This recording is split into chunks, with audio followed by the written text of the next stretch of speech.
In this video, we're going to go over the camera section of the new HuntControl app. So you'll need to open up your app. You'll need to go to the cameras tab down here at the bottom. From there, you're going to see a lot of information displayed about your cameras, and I'm going to go over some of that. We're in a future video, we're going to have some more information about the remote control systems and other features of the cameras. This is just to explain this cameras page. So we're going to see first all of our cameras listed out.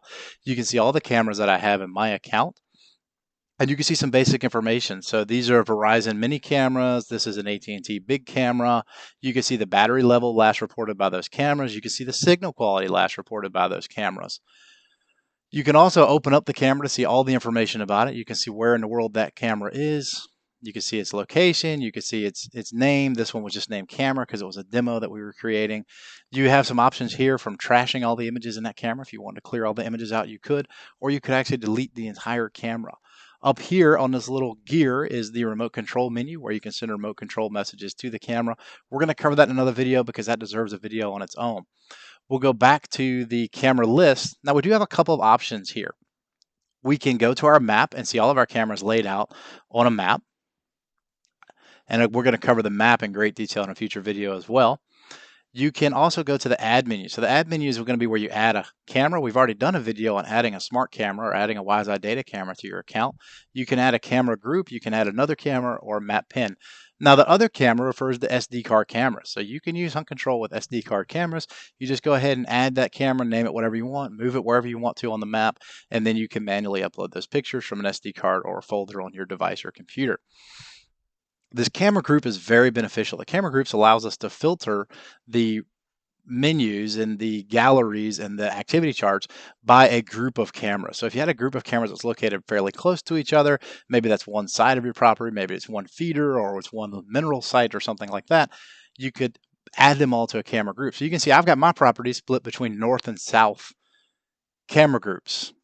And you can see I haven't been incredibly accurate with creating this because I have a southeast camera located in my north group. So we can go into the camera group and we could just deselect that southeast camera.